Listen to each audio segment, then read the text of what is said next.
एक ऐसा गांव जहां के लोग रेडियाकन जैसे एविल मॉन्स्टर की पूजा करते हैं और पूरा गांव राकन के आतंक से डरा हुआ है। तो क्या है रेडियाकन जैसे मॉन्स्टर की पूजा करने के पीछे का सच और कौन है ये राकन? टाइटल से तो आप समझ ही गए होंगे। हम आज कहानी सुनेंगे हॉटस्टार पे आए एक नए वेब सीरीज की जिसका नाम है दहन राकन का रहस्य। तो चलिए बिना टाइम वेस्ट किए हुए शुरू करते हैं। उससे पहले अगर आप इस चैनल पे नए हैं तो प्लीज सब्सक्राइब कर दें। कहानी शुरू होती है 1989 सिलासपुरा राजस्थान की एक माइन से, जहां हमें एक जियोलॉजिस्ट और उसकी एक छोटी सी बेटी बुलबुल को माइन से निकलते हुए दिखाया जाता है। दोनों ने माइन के अंदर से कुछ मेटल कलेक्ट किए थे। जियोलॉजिस्ट बुलबुल को कार में बैठने के लिए बोलकर उस मेटल पे अपनी रिसर्च करने लगता है। तभी वहाँ एक चंबल का डाकू टाइप आदमी घोड़े पे आता है, जिसे देखकर वो जियोलॉजिस्ट फटाफट अपनी कार में जाकर बैठ जाता है और लंबी चेजिंग के बाद गेस्ट हाउस पहुंचता है, जहां उसकी फैमिली रुकी हुई होती है और अपनी वाइफ से सामान बांधने को बोलता है ताकि वो वहां से भाग सके और पागलों की तरह करने लगता है। इसी चक्कर में उससे हवाई फायरिंग भी हो जाती है, पर तब तक डाकू भी वहां पहुंच जाता है। जियोलॉजिस्ट को पागलों की तरह बिहेव करता देख वो डाकू उससे बोलता है, तुझ पे राकन की माया चढ़ी है, उस गुफा में मायावी का श्राप है,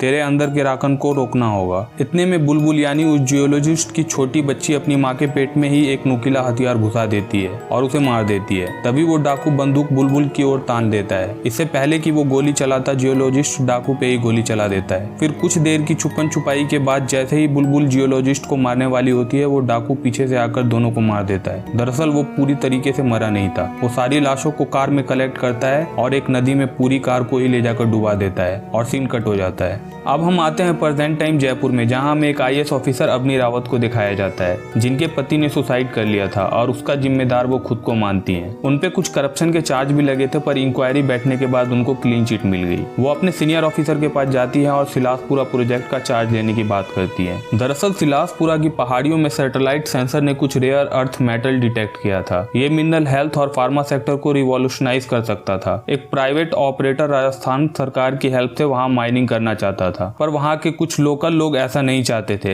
एनीवेज अपने सीनियर ऑफिसर को मना लेती है और उन्हें इस प्रोजेक्ट का चार्ज मिल जाता है। जब वो मीटिंग से बाहर आती है, हम देख पाते हैं एक आदमी उन पे स्पाई कर रहा है। कौन है ये आदमी और क्या चाहता है, ये हम आगे जानेंगे। नेक्स्ट डे अपनी सिलासपुरा के लिए निकल जाती है। ट्रेन में हम एक नए कैरेक्टर अनय से इंट्रोड्यूस होते हैं, जो और कोई नहीं अवनी का बेटा है। वो ट्रेन के गेट पे खड़ा होकर सिगरेट पी रहा होता है। तभी वहाँ टीटी आता है और उससे टिकट मांगता है। अनय बोलता है टिकट अंदर है। फिर टीटी उससे बोलता है सिगरेट पीने का फाइन लगेगा और 2000 रुपए मांगता है। अनय उसे 4000 रुपए निकाल कर दे देता है। बातों बातों में अनय उसे बताता है वो सिलासपुरा जा रहा है। टीटी उसे बताता है आत्माओं का वास है उधर, रेडियाकन का सर दफन है उधर, क्यों जा रहे हो? और कहता है अगर जाने का मन बना ही लिया है तो सुबह सुबह स्टेशन पहुंचने से पहले रेलवे ट्रैक के बगल में बाबा जी की समाधि आएगी, उस पे 10 रुपए का सिक्का चढ़ा देना। बाबा जी तुम्हारी रक्षा करेंगे और तुम वापस जिंदा लौट कर आ सकोगे। और वार्न करके चला जाता है। अनय अपनी सीट पर जाकर अपनी माँ से पूछता है सिलासपुरा की कोई वियर्ड हिस्ट्री है क्या? टीटी ऐसा ऐसा बोल रहा था। वो अवनी से 10 रुपए का सिक्का मांगता है, पर अवनी मना कर देती है। दोनों की कन्वर्सेशन से हम जान पाते हैं अवनी एक स्ट्रिक्ट वोमेन है, बिल्कुल आदर्शवादी टाइप, जो सुपरस्टिशन जैसी चीजों पे बिलीव नहीं करती और माँ बेटी की इतनी बनती नहीं है। पति के सुसाइड के बाद अवनी ने अनय को बोर्डिंग स्कूल भेज दिया था, जहाँ से वो रस्टिगेट हो गया, पर क्यों ये हमें नहीं बताया जाता। और कुछ हद तक अनय अपने डैड की सुसाइड का जिम्मेदार अवनी को मानता है। नेक्स्ट मॉर्निंग वो अपनी डेस्टिनेशन पे पहुंच जाते हैं, जहाँ उन्हें लेने सचेत आता है, जो अवनी का पर्सनल असिस्टेंट रहेगा इस पोस्टिंग के दौरान। वो लेट आया होता है तो अवनी लेट आने का कारण पूछती है। सचेत बताता है ये पहाड़ी इलाका है, थोड़ा ध्यान से चलना होता है, कभी कभी बागी निकासी एम्बुश कर देते हैं। रास्ते में अवनी सचेत से पूछती है ये प्रमुख स्वरूप जी चाहते क्या है? दरअसल प्रमुख स्वरूप शिला स्थल, जो कि मंदिर की तरह एक जगह है जहाँ रेडियाकन की पूजा होती है, उसके प्रमुख हैं। वो सचेत के चाचा जी भी हैं, जो नहीं चाहते सिलासपुरा में कोई माइनिंग हो। अब ये रेडियाकन कौन है और प्रमुख स्वरूप जी क्यों नहीं चाहते सिलासपुरा में माइनिंग हो, ये सब हम आगे जानेंगे। सचेत बताता है उसका कुछ खास लगाव नहीं है प्रमुख स्वरूप जी यानी उसके चाचा जी के साथ,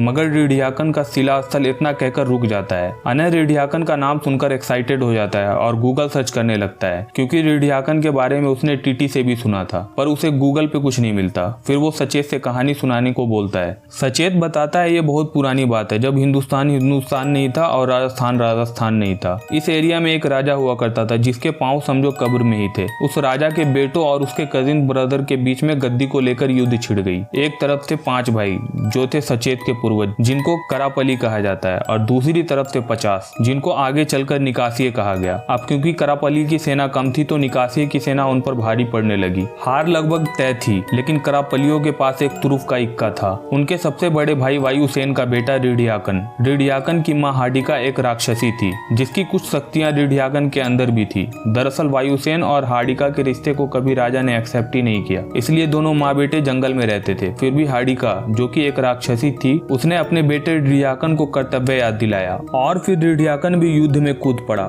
ऐसा होते ही निकासियों की सेना के पांव उखड़ने लगे क्योंकि रीढ़ियाकन की माया शरीर पे नहीं दिमाग पे वार करती थी। जिसको भी वो पोजेस करता था उसे राकण कहते थे, और राकण की आंखें ऐसी हो जाती थी जैसे उसमें कोई इमोशन ही न हो। खून बिल्कुल काला तार जैसा हो जाता था और इरादा सिर्फ एक, मर्डर। रीढ़ियाकन की माया इंसान के अंदर से उसकी इंसानियत ही निकाल देती थी, उसे हैवान बना देती थी। युद्ध में रीढ़ियाकन की माया निकासियों पे ऐसी चढ़ी वो एक दूसरे से ही लड़ने लगे, एक दूसरे को मार के खुद भी मर गए, और रीढ़ियाकन ये देखकर हंसता रहा। तब करापलियों को समझ आया ये बालक एक एविल मॉन्स्टर है, तो अनय सचेत से पूछता है फिर ऐसे एविल मॉन्स्टर की शिला स्थल बनाकर आप इनकी पूजा क्यों करते हो? सचेत फिर बताता है रीढ़ियाकन ने ऑलमोस्ट युद्ध जिता ही दिया था, फिर करापलियों ने सोचा क्या गारंटी है सिंहासन पाने के लिए ये हम सबको भी न मार डाले। तब करापलियों ने अपने कुल देवता से प्रार्थना की और एक घास की पत्ती से बने हुए अस्त्र से उस मायावी बालक मतलब रीढ़ियाकन का सर धड़ से अलग कर दिया। धड़ से अलग होने के बाद भी उसका सर बोलता रहा और अपनी माँ को मदद के लिए पुकारता रहा। सब डर गए, उन्हें लगा इसकी माँ को पता चल गया तो पूरे कुल को ही खत्म कर देगी, इसलिए उन्होंने उस बोलते हुए सर को एक शिला में बंद करके एक सौगंध ली कि सारी जिंदगी उस शिला की देख रेख करेंगे और पूजा अर्चना करके उसको शांत रखेंगे, जिसके ऊपर आज शिला स्थल बना हुआ है। इसलिए इनके कुल का नाम करापली पड़ा, कारावास का पालन करने वाले।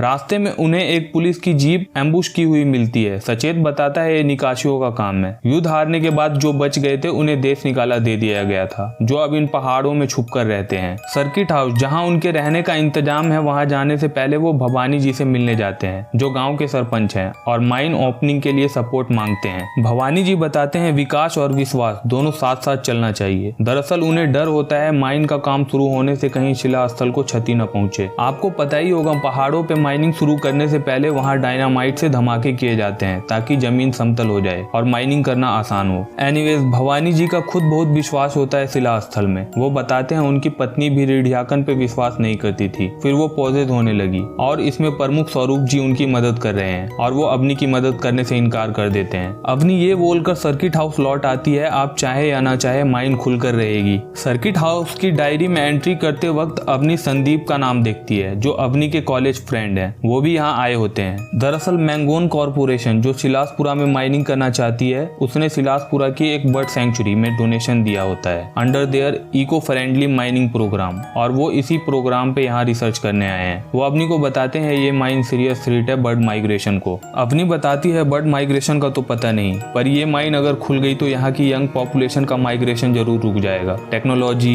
हेल्थ सर्विस, एजुकेशन ये सब यहाँ आ गया तो इस एरिया को प्रोग्रेस करने से कोई नहीं रोक पाएगा। नेक्स्ट मॉर्निंग जब अवनी शिला स्थल जाती है तो एंट्री करने से पहले वो देखती है लोग एक इंक कलर का पाउडर अपनी आंखों पे लगा रहे होते हैं। सचेत बताता है अगर कोई इसे नहीं लगाकर जाता तो आंखों पे माया चढ़ा देते हैं हमारे रीढ़ियाकन, पर अवनी इस बात को इग्नोर करके आगे बढ़ जाती है। जब अवनी शिला स्थल में प्रवेश करती है वो देखती है बहुत सारे लोग जंजीर में जकड़े हुए पागलों जैसे कर रहे होते हैं जैसे वो पॉजेज हो, और एक आदमी एक लेडी को अखाड़े सी बनी हुई जगह पे पट्टे से पीट रहा होता है। वो औरत कोई और नहीं गांव के सरपंच भवानी जी की वाइफ होती है, जिसे भवानी जी के अनुसार रीढ़ियाकन ने पॉजेज कर लिया है। उधर स्वरूप प्रमुख जो शिला स्थल के प्रमुख हैं वो अंदर एक कमरे में कुछ रिचुअल कर रहे होते हैं भवानी जी की वाइफ पर। ये सब देखकर अवनी को उसके पति की आत्मा दिखने लगती है जो अवनी से बोलती है तुम्हें क्या लगा तुम मुझे पीछे छोड़ दोगी? तुम्हें बस मेरी मदद ही तो करनी थी, इतना भी नहीं कर पाई, मरने के लिए छोड़ दिया मुझे मार के चैन से नहीं रह पाओगी, सब कुछ हार जाओगी। इतना सब होने के बाद अवनी सर्किट हाउस लौट आती है, पर प्रमुख स्वरूप उन्हें वहां देख लेते हैं और पहला एपिसोड यहीं पे खत्म हो जाता है। दूसरे एपिसोड की शुरुआत में हमें अनय को दिखाया जाता है जो अपने कपड़ों के बीच कुछ ढूंढ रहा होता है।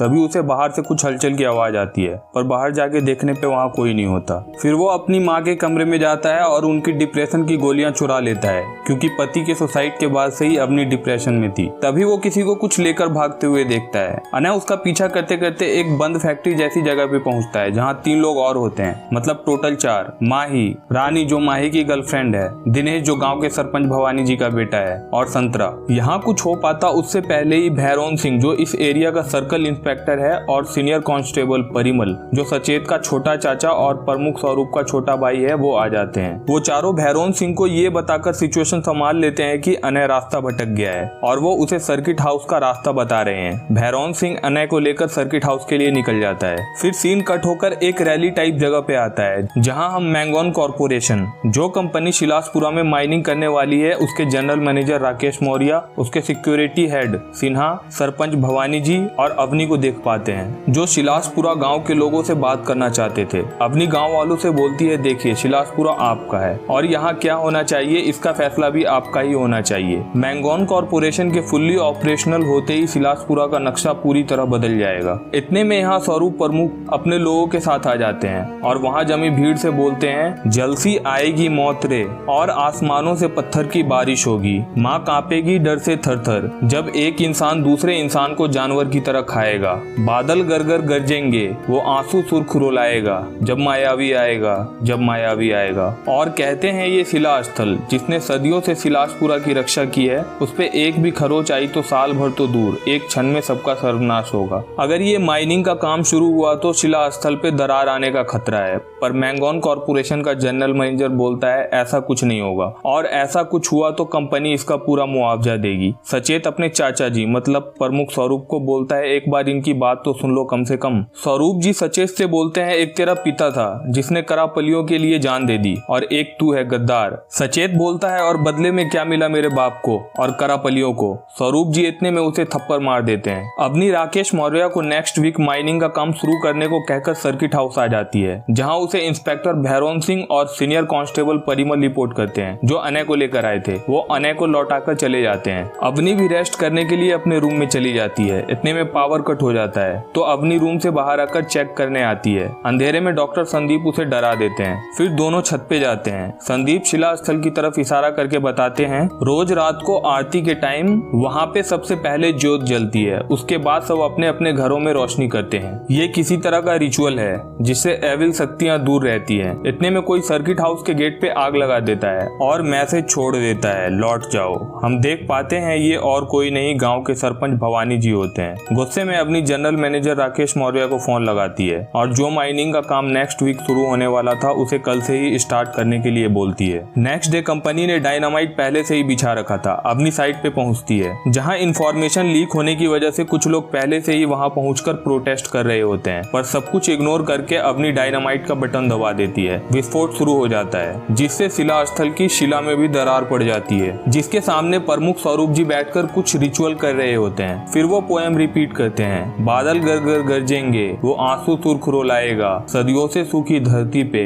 बेमौसम मेघ बरसाएगा जब मायावी आएगा, जब मायावी आएगा। और फिर शिलासपुरा में सदियों बाद खूब बारिश होती है। बारिश बंद होने पे जब मजदूर काम करने के लिए अंदर जाते हैं तो सेफ्टी टूट जाती है और 2 मजदूर अंदर गुफा में गिर जाते हैं। जब उनका मैनेजर एक दूसरे मजदूर को बोलता है कि देख क्या रहे हो, रस्सी डालो और निकालो उनको बाहर। वो बताता है यहाँ के लोकल लोगों ने उसे गुफा में जाने से मना किया था और बोला था गुफा मायावी की माया से स्थापित है। जब कोई अंदर गुफा में जाने के लिए तैयार नहीं होता उन मजदूरों को बचाने के लिए तो अवनी खुद ही चली जाती है। फिर सीन कट होके अनय पे आता है जहाँ वो अपनी घड़ी ढूंढ रहा होता है, पर उसे घड़ी कहीं नहीं मिलती। फिर उसे याद आता है शायद लास्ट टाइम रानी घड़ी चुरा कर ही भागी थी। वो उसी बंद फैक्ट्री वाली लोकेशन पे जाता है। वो चारों उसे वहाँ मिल जाते हैं। वो रानी से कहता है, देख मुझे वो वॉच दे दे, वैसे भी तुझे उस टूटी वॉच के बदले कुछ नहीं मिलेगा। दरअसल वो वॉच उसके पापा की होती है तो वो उसको लेकर थोड़ा सेंटिमेंटल है। वो उनको डिप्रेशन की गोलियां जो अनय ने अपनी माँ से चुराए होते हैं के बदले वॉच दे देते हैं और अच्छे दोस्त बन जाते हैं। फिर सीन कट होके माइन के अंदर अवनी पे आता है। दोनों मजदूर अंदर खाई में लटके होते हैं जिनको पत्थर पे एक चमकता हुआ भूतिया चेहरा दिखाई देता है। वो डर के और चिल्लाने लगते हैं। अवनी उनके पास रस्सी फेंकती है जिसे पकड़ने के चक्कर में एक मजदूर नीचे खाई में गिर जाता है, पर वो एक को बचा लेती है जिसका जिसका नाम मंगल होता है। इस सब में अवनी को काफी चोट आ जाती है। गुफा से बाहर आने के बाद मंगल और अवनी दोनों को हॉस्पिटलाइज किया जाता है। आधी रात में जब शिला स्थल और पूरे शहर की लाइट बुझ जाती है,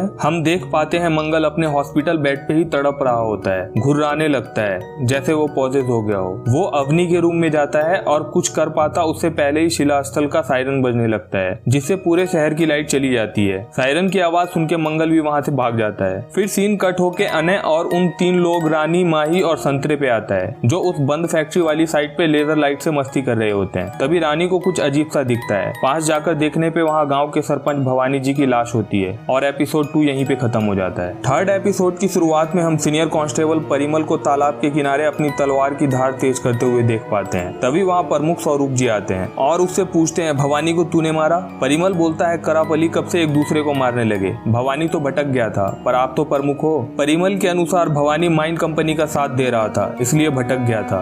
दोनों की कन्वर्सेशन से हमें पता चलता है 1989 में जिसने जियोलॉजिस्ट और उसकी पूरी फैमिली की हत्या की थी वो कोई और नहीं, परिमल और स्वरूप जी के बड़े भाई थे और सचेत के पिताजी। स्वरूप प्रमुख से पहले वही शिला स्थल के प्रमुख थे। परिमल उन्हें अपने धर्म का पालन करने वाला मानता है, वहीं स्वरूप जी उन्हें खूनी मानते हैं। उनके अनुसार उन्होंने करापलियों के कर्तव्य के नाम पे एक छोटी सी बच्ची और उसके पिता का खून किया था। परिमल कहता है, शिला में दरार आ गई है, मुझे पता है, भवानी तो पहला था, राकन 4 और लोगों का सैक्रिफाइस करेगा, तब मायावी नींद से उठ जाएगा। उसे नींद से जागने से पहले ही रोकना पड़ेगा। वो शिलासपुरा के हर गाँव में किसी वसी बूटी को जलाने की बात करता है, पर स्वरूप जी बोलते हैं, नहीं, अभी वो समय नहीं आया है। परिमल बोलता है, जो ग्रंथों में लिखा है वो तो हो रहा है, आंख बंद कर लेने से होनी टल नहीं जाएगी। तब परिमल फिर से वही पोयम दोहराता है, गरगर गरजेगा रे बादल, वो आंसू सुर्ख रुलाएगा, जल से आएगी मौत रे। इतने में वो दोनों देखते हैं तालाब की सारी मछलियां मर के सतह पे आ जाती है। सीन कट होके हॉस्पिटल में आता है, जहाँ सचेत हॉस्पिटल के एक बेंच पे सोया होता है। सपने में वो अपने पिता की बैक स्टोरी देखता है जब वो छोटा था।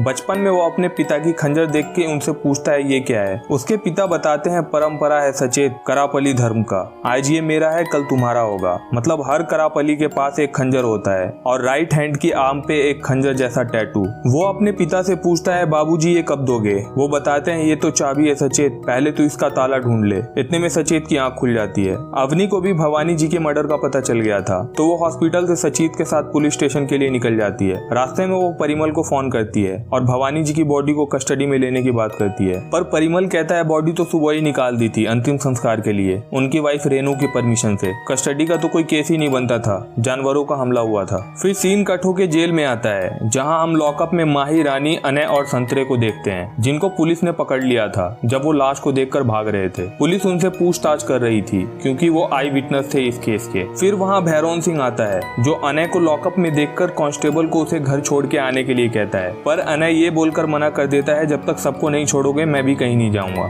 फिर वहाँ अवनी आ जाती है और सबको छोड़ दिया जाता है अनय की स्टेटमेंट लेने के बाद। अवनी भैरौन सिंह को ट्रांसफर की धमकी देकर पुलिस स्टेशन से निकल जाती है, क्योंकि वो भवानी जी के मर्डर केस पे सही से इन्वेस्टिगेशन नहीं कर रहे थे। पुलिस स्टेशन से निकलने के बाद अपनी भवानी जी के शोक सभा में जाती है और उनकी वाइफ रेनू से इतनी जल्दी क्रियाक्रम करने का कारण पूछती है। रेनू बताती है, उसके यहाँ ऐसी मौत को अशुभ माना जाता है, इसलिए उन्हें घर नहीं लाया जाता, सीधा मर्डर स्पॉट से ही शमशान घाट ले जाकर क्रियाक्रम कर दिया जाता है। और वो ये भी नहीं चाहती थी उनका बेटा दिनेश उनको ऐसे याद रखे। अवनी उन्हें आश्वासन देती है वो उनके कातिलों को जरूर पकड़ लेगी और उन्हें इंसाफ दिलाएगी। जवाब में रेनू कहती है, तब तो आप मुझे ही ले चलो पुलिस स्टेशन, गाँव वालों की माने तो मैं ही खा गई अपने पति को, मेरी कुंडली में राहु का दोष है ना। फिर सीन कट होके माइन पे आता है, जहाँ भैरौन सिंह को सिक्योरिटी हेड सीना ये बताता है वो माइन में जो एक्सीडेंट हुआ था हुआ नहीं, कराया गया था, ताकि ऐसा लगे माइन में काम करने वाले वर्कर सेफ नहीं है। भैरौन सिंह कहता है, मतलब ये एक्सीडेंट नहीं मर्डर था। सीना बोलता है, ये मर्डर था या एक्सीडेंट इसका फैसला हम करेंगे। दरअसल भैरौन सिंह की बेटी को एक गंभीर बीमारी थी, जिसका खर्चा वो अपनी पुलिस की नौकरी से पूरा नहीं कर पा रहा था। मैंगोन कॉर्पोरेशन इसमें उसकी हेल्प कर रही है, इसलिए भैरौन सिंह बदले में इस माइनिंग कंपनी की मदद कर रहा है। और अगर ये बात बाहर चली गई वो एक्सीडेंट नहीं मर्डर था, तो बाकी वर्कर भी डर जाएंगे और माइनिंग का काम बंद हो जाएगा। सिन्हा उसे ये एक्सीडेंट किसने कराया इसका पता लगाने के लिए कहता है और चला जाता है। फिर हम देखते हैं अनय को, जो रानी के साथ शिला स्थल जाता है, क्योंकि रानी ने उसे बताया होता है प्रमुख उसे उसके डैड की आत्मा से बात करा सकता है। जब वो वहाँ पहुँचते हैं तो देखते हैं प्रमुख किसी लेडी पे एक्सोर्सिज्म कर रहे होते हैं और उस लेडी के अंदर का डीमन अनय की तरफ देखकर ये बोलता है, इसकी माँ ने धोखा दिया मुझे, मार डाला मुझे मेरी मौत का बदला चाहिए, तुझे मेरी मौत का बदला लेना है। ये देखकर रानी और अनय डर जाते हैं और भाग जाते हैं वहाँ से। एक्सोर्सिज्म खत्म होने के बाद प्रमुख जी शिलास्थल के अंदर जाते हैं ज्योत जलाने के लिए। दरअसल ज्योत जलाने के लिए एक मायावी गेट को खोलना पड़ता है जो सिर्फ पहेलियों को सॉल्व करके खुलता है। ये पहेलियां शिलास्थल के अंदर एक आदमी जो जेल जैसी कोठरी में बंद है वो तारों की स्थिति देखकर बताता है। गेट खुलते ही उसके पीछे रिचुअल की हुई आग डाल दी जाती है और महाकुंड जल उठता है। फिर लोग अपने अपने घरों में रोशनी करते हैं। फिर हम देखते हैं परिमल माही को लेकर उसी 1989 वाली गुफा में जाता है और उसे बोलता है तूने तो सुना होगा, शिलासपुरा की धरती के नीचे मायावी की नसें दूर दूर तक मीलों फैली हुई है। कुछ इस गुफा में खुलती है, कुछ उस माइन में, और इसी नसों के जरिए मायावी की सांसें चलती हैं। इस गुफा की दीवारों पे अगर तू कान लगाकर सुनेगा तो उसकी धड़कनें तुझे साफ साफ सुनाई देंगी। इसी गुफाओं में करापलियों का गुप्त बेशकीमती खजाना छुपा है और तुझे उसका द्वार खोजना है। अगर तूने खोज लिया तो तुझे भी कुछ हिस्सा दूंगा। माही मान जाता है। फिर सीन शिफ्ट होकर हॉस्पिटल में आता है जहां भैरौन सिंह मंगल से एक कबूलनामे पे सिग्नेचर कराना चाहता है। भैरौन सिंह बोलता है अगर तूने साइन कर दिया तो रामलाल जो मजदूर एक्सीडेंट में मर गया था उसको 5 लाख का मुआवजा मिलेगा और तेरे इलाज का सारा खर्चा कंपनी उठाएगी, और अगर साइन नहीं किया तो शराब पीकर काम पे आने और रामलाल की मृत्यु का जिम्मेदार तुझे बना दिया जाएगा। भैरौन सिंह नोटिस करता है मंगल के हाथ के सारे नाखून किसी ने उखाड़ दिए थे। वो उससे पूछता भी है पर मंगल ऐसे बिहेव करता है जैसे वो पॉसेस्ड हो। फिर सीन कट होके अवनी पे आता है जिसके ऊपर माइन में एक्सीडेंट से 2 वर्कर की मृत्यु की वजह से सीनियर का काफी प्रेशर था। फिर वहाँ भैरौन सिंह प्रमुख जी की एक्सोर्सिज्म का कुछ खास टूल लेकर आया होता है जिसे पहनकर प्रमुख मायावी की माया उतारते हैं जो उसे भवानी जी के मर्डर स्पॉट से कुछ ही दूरी पे मिला था। भैरौन सिंह अवनी से प्रमुख को अरेस्ट करने की परमिशन मांगता है। परमिशन मिल जाती है। फिर सीन गुफा का दिखाया जाता है जहाँ हम रानी, अनय, दिनेश, माही और संतरे को देखते हैं जो यहाँ परिमल के कहने पे करापलियों का खजाना ढूंढने आए होते हैं। यहाँ परिमल आता है और उन्हें खजाना ढूंढने के लिए जरूरत का सामान दे देता है। जाने से पहले बोलता है द्वार मिलने पे सबसे पहले उसे खबर करे। फिर सीन कट होके अवनी और डॉक्टर संदीप पे आता है जो बर्ड सैंक्चुरी सोन चिड़िया देखने आए होते हैं जिसपे डॉक्टर संदीप अपनी रिसर्च कर रहे हैं। वो बताते हैं सोन चिड़िया बहुत समझदार होती है और बहुत इनोसेंट भी। वो आसपास के खतरों से अनजान अपने अंडे जमीन पे ही दे देती है, पर सोन चिड़िया अब ऑलमोस्ट एक्सटिंक्ट हो रही है। डॉक्टर संदीप अवनी से ये भी बताते हैं उन्होंने भवानी जी की बॉडी की फोटोग्राफ देखी थी। उन्हें नहीं लगता किसी जानवर ने उन्हें मारा है। अगर किसी जानवर ने मारा होता तो बॉडी की कंडीशन और बेकार होती। एक ही जानवर है जो सिर्फ मारने के लिए शिकार करता है, इंसान। सैंक्चुरी में अंदर जाने पे वो देखते हैं सोन चिड़िया के सारे अंडे फूटे होते हैं और सारी सोन चिड़िया भी मरी पड़ी होती है। अपनी पूछती है किसने मारा होगा इन्हें, शिकारी? पर अगर शिकारी इन्हें मारते तो इन्हें छोड़कर क्यों जाते? बहुत देर चिड़ियों के पंजे देखने के बाद डॉक्टर संदीप बताते हैं इन्होंने ही मारा है एक दूसरे को और अपने अंडे भी खुद ही कुचले हैं। पर क्यों? ये तो बहुत शांत किस्म का पंछी है। और तीसरा एपिसोड यहीं पे खत्म हो जाता है। 4th एपिसोड की स्टार्टिंग में हमें मंगल को दिखाया जाता है जो हॉस्पिटल से डिस्चार्ज होकर लॉज पहुंचता है जहां सारे वर्कर के रहने का इंतजाम है। लॉज पहुंचकर जब वो सो रहा होता है तो उसे विजन आने लगते हैं और वो पॉजेस हो जाता है और अपने एक साथी को बेरहमी से मार देता है। उसने उसे इतनी बेरहमी से मारा होता है पुलिस भी देखकर एक बार को कांप जाती है और ये बात बाहर फैल जाए उससे पहले ही इस एरिया को सील कर देती है। उधर प्रमुख स्वरूप जी इन सारी घटनाओं से इतना डर जाते हैं वो अपना सब कुछ पैक करके शिलासपुरा से भाग रहे होते हैं, पर रास्ते में ही उन्हें निकासिये पकड़ लेते हैं और अपने अड्डे पे ले जाते हैं। प्रमुख जी उनके चीफ से कहते हैं तुम्हें जो चाहिए ले लो,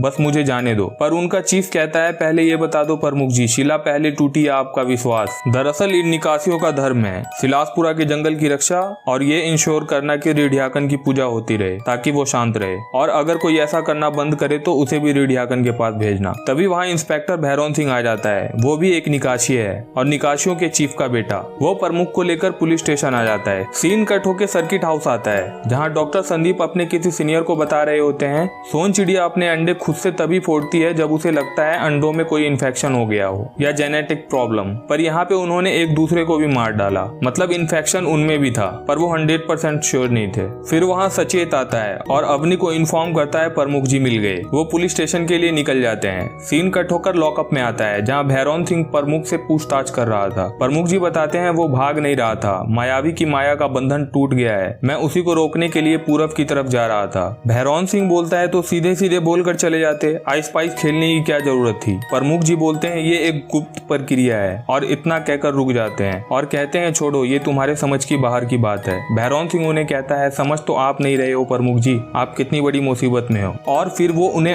एक्सोर्सिज्म टूल दिखाता है जो भवानी जी की लाश के पास मिला था। पर प्रमुख जी कहते हैं कोई मुझे फंसाने की कोशिश कर रहा है, भवानी के मर्डर से मेरा कोई लेना देना नहीं है। तभी वहाँ अवनी आ जाती है और अवनी के सामने भी प्रमुख सेम बात रिपीट करता है। उधर वो पांचों यानी रानी, माही, अनय, दिनेश और संतरा एक द्वार खोज लेते हैं। अंदर जाने पे उन्हें बस वहाँ एक जमीन पे मायावी नक्शा और दीवारों पे रिढियाकन की कहानियां पेंट की हुई दिखती है। मतलब ये मेन द्वार नहीं था जिसे वो खोज रहे थे, पर उन्हें मेन द्वार का नक्शा जरूर मिल जाता है जो किसी को भी समझ नहीं आ रहा था। फिर सीन कट होके अवनी, सचेत और परिमल पे आता है जो कार में भवानी जी के घर जा रहे थे। अवनी परिमल से कहती है प्रमुख स्वरूप का तो अब खेल खत्म और नया प्रमुख कोई परिवार वाला ही बन सकता है। तो जो भी नया प्रमुख बनेगा उससे अवनी को आश्वासन चाहिए कि माइनिंग के काम में कोई लॉ एंड ऑर्डर सिचुएशन नहीं होगी। भवानी जी के घर पहुंचकर उनकी वाइफ रेनू से बात करने पे अवनी को पता चलता है जिस रात भवानी जी का मर्डर हुआ था उस रात प्रमुख उनसे मिलने आए थे और किसी बात पे उनके बीच कहासुनी हो गई जिसे प्रमुख जी द्वार से ही लौट गए। उसके बाद वो अवनी से हॉस्पिटल मिलने गए थे पर लौटकर फिर कभी नहीं आए। फिर वो हॉस्पिटल जाते हैं और वहाँ की सीसीटीवी देखते हैं उसी रात की जब भवानी जी हॉस्पिटल आए थे, जिसमें उन्हें मंगल दिखता है जो पॉजेस था और भवानी जी उससे डर के भाग रहे होते हैं। उधर लॉज में मर्डर स्पॉट को देखकर भैरौन सिंह अपने पिता यानी निकासियों के चीफ को फोन लगाता है और पूछता है बचपन में जो आप मुझे राकन की कहानी सुनाते थे वो कितनी सच है। उसके पिता बताते हैं राकन जो न दोस्त देखता है और न दुश्मन,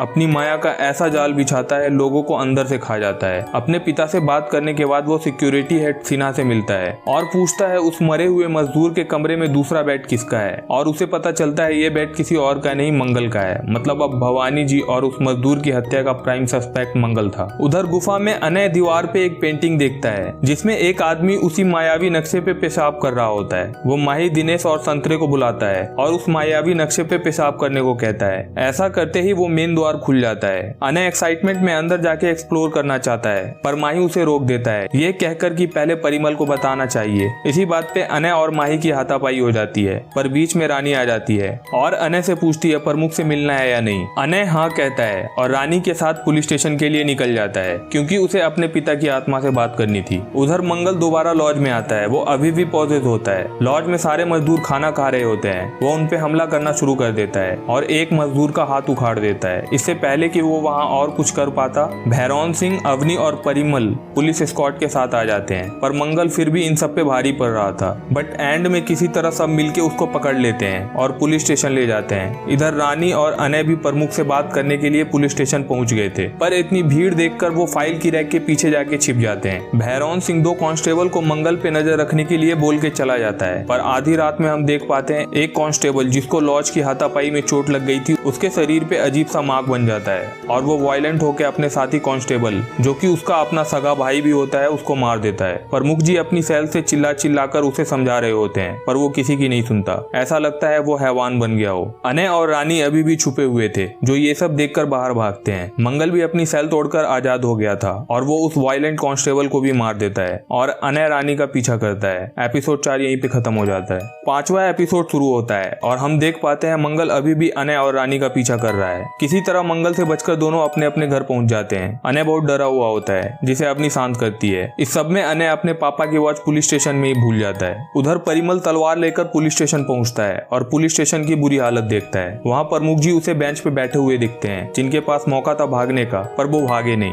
वो परिमल से कहते हैं युद्ध शुरू हो गया है, मायावी का बाण टूट गया है, वो 5 बलि चढ़ाएगा, 4 हो गया परिमल, बस एक और। परिमल कहता है इससे पहले मैं उसकी बलि चढ़ा दूंगा। ये 4 लोग थे, भवानी जी, लॉज वाला मजदूर और अब ये 2 कांस्टेबल। दरअसल परिमल का मानना था मंगल राकण बन गया है और उसका सर धड़ से अलग करने से सब कुछ ठीक हो जाएगा और ऐसा करके वो करापली धर्म का कर्तव्य निभाएगा जैसा उसके बड़े भाई ने 1989 में जियोलॉजिस्ट और उसकी छोटी सी बेटी को मार के किया था। पर पुलिस स्टेशन में उसे मंगल नहीं मिलता तो वो शिलासपुरा की गलियों में तलवार लेकर उसे ढूंढने लगता है और प्रमुख जी वही पोएम रिसाइट करते हैं। राकन की सेना आएगी, इंसान की जात मिटाएगी, अब मायावी आएगी, अब मायावी आएगी। सूचना मिलने पे सब पुलिस स्टेशन पहुंचते हैं जहां सचेत भी अपने चाचा जी यानी प्रमुख को घर ले जाने के लिए आया होता है। जाते समय भैरौन सिंह प्रमुख से पूछता है जब तेरे पास मौका था तो तू भागा क्यों नहीं। प्रमुख जवाब देते हैं किससे, राकन तो बाहर खुला घूम रहा है, अब कहाँ भागूंगा मैं और कहाँ भागेगा तू। घर पहुंचकर जब प्रमुख के लोग उनको शिला स्थल की ज्योत जलाने के लिए लेने आते हैं, वो उनसे कहता है चला जा, घर जा और अपने बीवी बच्चों को गले से लगाकर प्रार्थना करना कि अगले जन्म इंसानी पैदा हो। और ये कहकर वो अपने रूम में जाकर दरवाजा लगा लेते हैं। प्रमुख जी के न मानने पे वहाँ जमी भीड़ सचेत से रिक्वेस्ट करती है कि आप शिला स्थल की ज्योत जलाओ, क्योंकि शिला स्थल में ज्योत जलाने के बाद ही पूरे गाँव में ज्योत जलाने की प्रथा है। पर सचेत ये कह के मना कर देता है, मैं ये कैसे करूंगा, मैं तो कुछ जानता ही नहीं और पहेली कैसे सुलझाऊंगा गेट खोलने के लिए। पर वहाँ जमी भीड़ उसे ये कहकर मना लेती है, बचपन में आप अपने बाबूजी के साथ यहाँ आया करते थे ज्योत जलाने, आपने तो रिचुअल्स देखे होंगे, आप भूतपूर्व प्रमुख की संतान हो, अगर आप नहीं कर सकते तो यहाँ खड़ा कोई व्यक्ति नहीं कर सकता। सचेत अग्नि ज्योत जलाने की रिचुअल करने के लिए मान जाता है और ज्योत जलाने से पहले की रिचुअल करता है। रिचुअल करने के बाद 2 पहेलियों में फेल होने के बाद फाइनली तीसरी पहेली सुलझा लेता है, जिससे गेट खुल जाता है। सचेत वहाँ आग डालता है और ज्योत जलाने का रिचुअल कंप्लीट करता है। उसके बाद पूरे शहर के लोग भी अपने अपने घरों में ज्योत जलाते हैं और रेडियाकर महाराज की जय के नारे लगाते हैं। उधर मंगल सर्किट हाउस पहुंच जाता है और अवनी पे अटैक कर देता है। वो अवनी को मारने वाला ही होता है, इतने में वहाँ अनय आ जाता है, जिससे मंगल का ध्यान भटक जाता है। अवनी अनय को लेकर एक दूसरे कमरे में जाकर छुप जाती है और दरवाजा लॉक कर लेती है। पर तभी सर्किट हाउस में काम करने वाली जानकी वहाँ आ जाती है। मंगल उस पर अटैक कर देता है। इससे पहले कि वो जानकी को मार पाता, परिमल अपनी तलवार के साथ वहाँ पहुंच जाता है और मंगल पे वार करता है, जिससे जानकी को वहाँ से भागने का मौका मिल जाता है। पर मंगल अब परिमल पे ही अटैक कर देता है। फाइनली वहाँ भैरव सिंह आ जाता है और मंगल को शूट कर देता है। फिर हम अवनी की बैक स्टोरी देखते हैं। जब अनय पैदा हुआ था,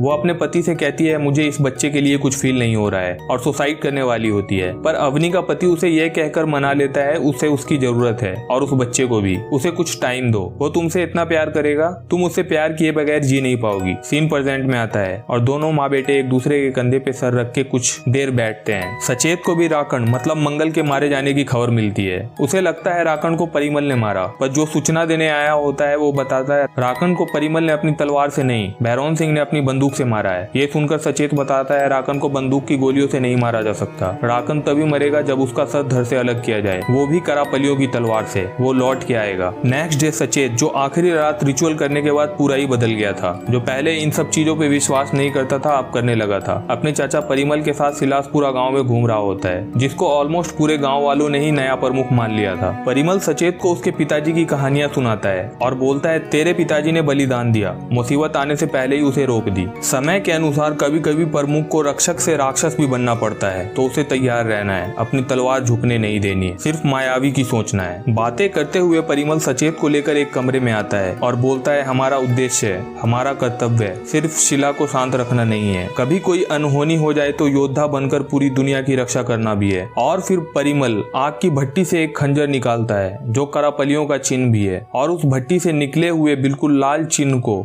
सचेत की आर्म पे रख देता है, जिससे सचेत दर्द से चीख उठता है। परिमल सचेत से कहता है बेटा ये त्रिनास्त्र है, हरे घास की पत्ती से बना, ये तेरी मायावी की माया से रक्षा करेगा। और फिर उसे उसके पिता की तलवार लाकर देता है और कहता है तेरे पिताजी ने इसी तलवार से हम सबकी रक्षा की थी। परिमल आगे बताता है राकण किसी के भी अंदर हो सकता है और उसे पता भी नहीं चलता कि उसके अंदर राकण है। अगर आज सूरज डूबने तक राकण नहीं मिला तो चारों को मार देना, इंस्पेक्टर, अवनी, अनय और सर्किट हाउस में काम करने वाली जानकी, क्योंकि लास्ट टाइम जब भैरव सिंह ने मंगल को शूट किया था तो यही चारों लोग वहाँ पर थे और राकण इन्हीं चारों में से किसी के अंदर हो सकता है। सचेत भी कसम खाता है वो मरते दम तक प्रमुख करापली होने का कर्तव्य निभाएगा। फिर सीन कट होके अनय पे आता है और हमें एक बैक स्टोरी दिखाई जाती है जब उसके पापा ने सुसाइड कर लिया था और अवनी पे करप्शन के चार्ज लगे थे। एक पुलिस वाला अनय से पूछता है बता दे भाई किधर छुपा रखे हैं पैसे, गैरेज में या कोई कीमती चीज ले ली तुमने, पापा के सुसाइड का सच जानना है कि नहीं, तो सच बोलना पड़ेगा। और फिर स्टोरी प्रेजेंट में आती है। दरअसल लास्ट नाइट जब अनय अवनी के कमरे से डिप्रेशन की पिल्स चुराने गया तो उसे वहाँ एक इनहेलर मिला, वही जो अस्थमा के मरीज यूज करते हैं, और उस इनहेलर के अंदर हीरे थे।